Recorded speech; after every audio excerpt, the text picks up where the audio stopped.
ಎಲ್ಲರಿಗೂ ನಮಸ್ಕಾರ. ಇವತ್ತು 8ನೇ ತರಗತಿಯ ಜಿಯೋಗ್ರಫಿ ಪ್ರಶ್ನೋತ್ತರಗಳನ್ನು ಬಿಡಿಸ್ತಾ ಇದ್ದೆ ನಾನು. ಅದರೊಳಗೆ ಅಧ್ಯಾಯ 12 ಶಿಲಾಗೋಳ. 2017ರ GPSTR ಪರೀಕ್ಷೆಯಲ್ಲಿ ಈ ಒಂದು ಅಧ್ಯಾಯಕ್ಕೆ ಸಂಬಂಧಿಸಿದಂತೆ ಒಂದು ಪ್ರಶ್ನೆ ಬಂದಿತ್ತು. ಏನಪ್ಪ ಅಂತ ಹೇಳಿದ್ರೆ, ಶಿಲಾಗೋಳ ಎಂದರೇನು, ಭೂಮಿಯ ಅಂತರಾಳದ 3 ಪದರಗಳನ್ನು ತಿಳಿಸಿ ಅಂತ ಹೇಳಿ ಪ್ರಶ್ನೆ ಬಂದಿತ್ತು. ಈ ಒಂದು ಪ್ರಶ್ನೆಯನ್ನು ನೋಡಿಕೊಂಡು ಅದರ ಆಧಾರದ ಮೇಲೆ ನಾನು ಸಂಭವನೀಯವಾದಂತಹ ಪ್ರಶ್ನೆಗಳನ್ನು ಇಲ್ಲಿ ಬರೆದು ಬಿಡಿಸಿದ್ದೀನಿ. ನೋಡೋಣ ಇವಾಗ.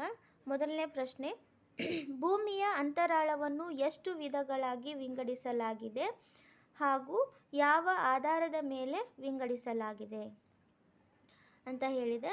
ವಸ್ತುಗಳ ಸಾಂದ್ರತೆ, ರಾಸಾಯನಿಕ ಸಂಯೋಜನೆ ಮತ್ತು ಭೌತ ದ್ರವ್ಯಗಳ ಆಧಾರದ ಮೇಲೆ ಭೂಮಿಯ ಅಂತರಾಳವನ್ನು 3 ವಿಧಗಳಾಗಿ ವಿಂಗಡಿಸಲಾಗಿದೆ. ಅವು 1 ಭೂಕವಚ, 2 ಮ್ಯಾಂಟಲ್, 3 ಕೇಂದ್ರಗೋಳ. ಎರಡನೇ ಪ್ರಶ್ನೆ, ಭೂಕವಚದ ರಚನೆ ಹಾಗೂ ಭೂಕವಚದ ಭಾಗಗಳನ್ನು ಬರೆಯಿರಿ. ಇದು ಭೂಮಿಯ ಅತ್ಯಂತ ಮೇಲ್ಭಾಗದ ಪದರಾಗಿದೆ.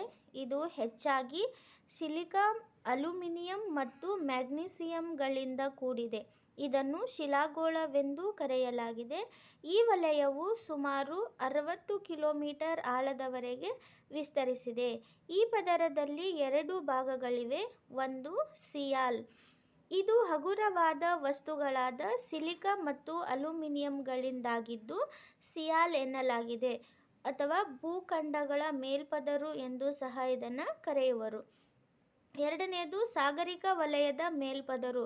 ಇದು ಸಿಲಿಕಾ ಮತ್ತು ಮ್ಯಾಗ್ನೀಸಿಯಂಗಳಿಂದಾಗಿದ್ದು ಹೆಚ್ಚು ಸಾಂದ್ರಯುತವಾಗಿದೆ. ಇದನ್ನು ಸೈಮಾ ಎನ್ನಲಾಗಿದೆ. ಮೂರನೇ ಪ್ರಶ್ನೆ, ಮ್ಯಾಂಟಲ್ನ ರಚನೆ ಹಾಗೂ ಅದರ ಭಾಗಗಳ ಬಗ್ಗೆ ಬರೆಯಿರಿ. ಇದು ಭೂಮಿಯ ಅಂತರಾಳದ 2ನೇ ಹಾಗೂ ಮಧ್ಯದ ಪದರಾಗಿದ್ದು ಭೂಮೇಲ್ಮೈನಿಂದ 2900 ಕಿಲೋಮೀಟರ್ ಆಳದವರೆಗೆ ಇರುವುದು. ಮ್ಯಾಂಟಲ್ ವಲಯವು ಹೆಚ್ಚು ಸಾಂದ್ರತೆಯುಳ್ಳ ಶಿಲಾವಸ್ತುಗಳು ಮತ್ತು ಖನಿಜಗಳಿಂದಾಗಿದೆ.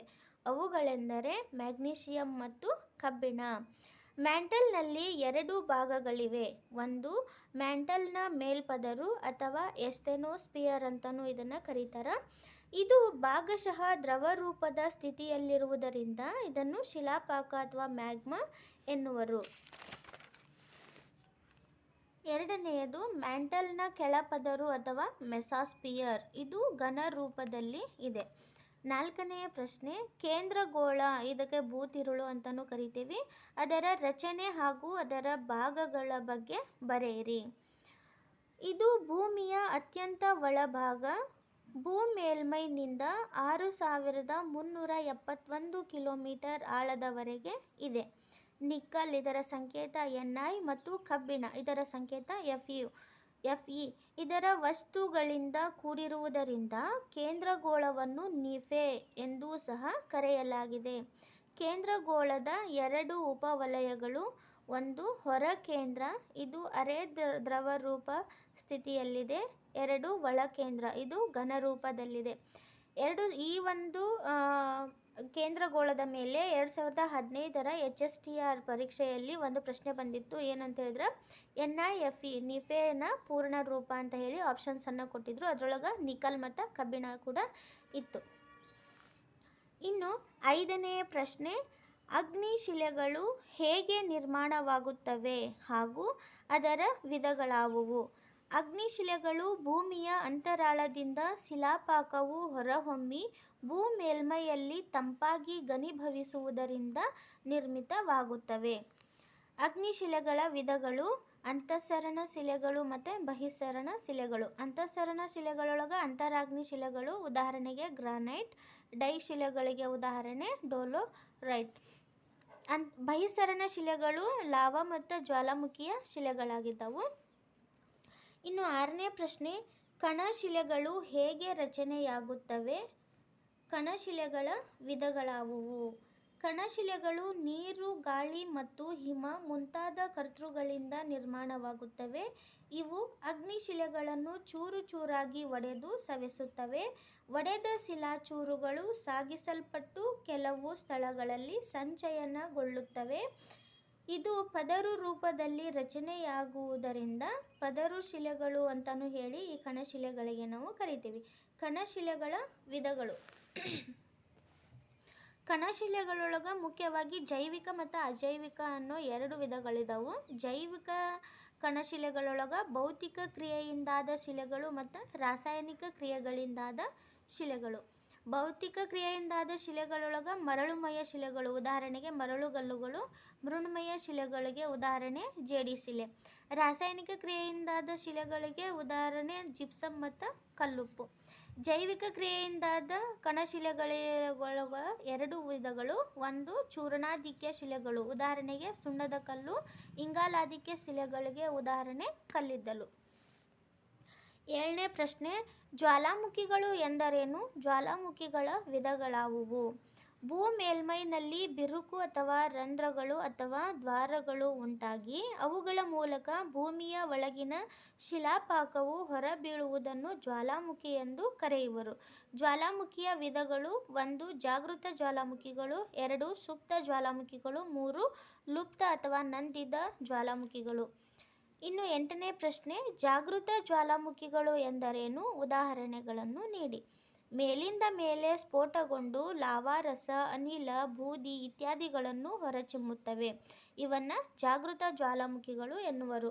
ಉದಾಹರಣೆಗೆ ಫಿಲಿಪೈನ್ಸ್ ದ್ವೀಪದ ಪಿನಾಟುಬೋ, ಇಟಲಿಯ ಸ್ಟ್ರಾಂಬೋಲಿ ಮತ್ತು ಎಟ್ನಾ, ಯುಎಸ್ಎಯ ಸೇಂಟ್ ಹೆಲೆನಾ, ಹವಾಯಿ ದ್ವೀಪದ ಮೌನ್ ಲೋವಾ ಮತ್ತು ಮೌನ ಕಿಯಾ, ಈಕ್ವೆಡಾರ್ನ ಕೋಟಪಾಕ್ಷಿ ಮತ್ತು ಚಿಂಬರೋಸೋ.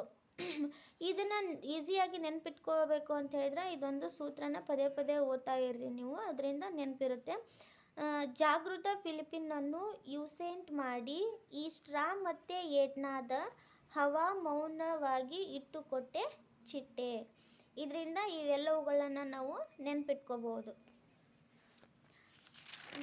ನೆಕ್ಸ್ಟ್ 9ನೇ ಪ್ರಶ್ನೆ, ಸುಪ್ತ ಜ್ವಾಲಾಮುಖಿಗಳು ಎಂದರೇನು? ಉದಾಹರಣೆಗಳನ್ನು ನೀಡಿ. ಒಮ್ಮೆ ಸ್ಫೋಟಿಸಿ ಅನಂತರ ಬಹುಕಾಲ ಕಾರ್ಯಾಚರಣೆ ನಡೆಸದೆ ಸುಪ್ತವಾಗಿದ್ದು ಯಾವಾಗಲೋ ಒಮ್ಮೆ ಜಾಗೃತವಾಗಿ ಕಾರ್ಯಾಚರಣೆ ನಡೆಸುವ ಜ್ವಾಲಾಮುಖಿಗಳನ್ನು ಸುಪ್ತ ಜ್ವಾಲಾಮುಖಿ ಎನ್ನುವರು. ಉದಾಹರಣೆಗೆ ಇಟಲಿಯ ಮೌಂಟ್ ವೆಸುವಿಯಸ್, ಜಪಾನಿನ ಫ್ಯೂಜಿಯಾಮ, ಇಂಡೋನೇಷಿಯಾದ ಕ್ರಕಟೋವಾ, ತಾಂಜೇನಿಯಾದ ಕಿಲಿಮಾಂಜರೋ. ಇದನ್ನು ಯಾವ ರೀತಿ ನೆನ್ಪಿಟ್ಕೋಬೇಕು ಅಂತ ಹೇಳಿದ್ರೆ ಸೂಪರ್ ಈ ಮೌಂಟ್ ವೇ ಮೇಲೆ ಇಂಕ್ ತಾಕಿ ಜಪಿಯುವಾಯಿತು. ಈ ಒಂದು ಸೂತ್ರನ ಓದ್ತಾ ಹೋದರೆ ಇವುಗಳು ನಮ್ಗೆ ಈಸಿಯಾಗಿ ನೆನಪಿನಲ್ಲಿ ಇರ್ತವೆ. ನೆಕ್ಸ್ಟ್ 10ನೇ ಪ್ರಶ್ನೆ, ಲುಪ್ತ ಅಥವಾ ನಂದಿದ ಅಥವಾ ಮೃತ ಜ್ವಾಲಾಮುಖಿ ಎಂದರೇನು? ಉದಾಹರಣೆಗಳನ್ನು ನೀಡಿ. ಇವು ಪುರಾತನ ಕಾಲದಲ್ಲಿ ಕಾರ್ಯಾಚರಣೆ ನಡೆಸಿದ್ದು ನಂತರದಲ್ಲಿ ಯಾವುದೇ ಕಾರ್ಯಾಚರಣೆ ನಡೆಸಿರುವುದಿಲ್ಲ. ಉದಾಹರಣೆಗೆ ಅರ್ಜೆಂಟೈನಾದ ಅಕಾಂಕಗುವಾ, ತಾಂಜೇನಿಯಾದ ಗೋರಾಂಗೊರೋ, ಸ್ಕಾಟ್ಲೆಂಡಿನ ಅರ್ಥರ್ ಸೀಟ್, ಭಾರತದ ಅಂಡಮಾನ್ ಮತ್ತು ನಿಕೋಬಾರ್ ದ್ವೀಪದ ನಾರ್ಕೊಂಡಮ್. ಇವುಗಳನ್ನು ಯಾವ ರೀತಿ ನೆನ್ಪಿಟ್ಕೋಬೇಕಂತ ಹೇಳಿದ್ರೆ ಅರ್ಜೆಂಟ್ ಅಕ್ಕ ತಗೋ ಬಾ ಅನಿ ನಾಸಾದ ಅರ್ಥ ತಿಳಿ. ಅರ್ಜೆಂಟ್ ಅಕ್ಕ ತಗೋ ಬಾ ಅನಿ ನಾಸಾದ ಅರ್ಥ ತಿಳಿ. ಈ ಒಂದು ಸೂತ್ರದ ಮೂಲಕ ಇವುಗಳನ್ನು ನೆನಪಿನಲ್ಲಿ ಇಟ್ಕೋಬಹುದು. ಈ ಒಂದು ವಿಡಿಯೋ ಇಷ್ಟ ಆದಲ್ಲಿ ದಯವಿಟ್ಟು ನನ್ನ ಚಾನಲ್ನ ಸಬ್ಸ್ಕ್ರೈಬ್ ಮಾಡ್ಕೊಳ್ಳಿ. Thank you.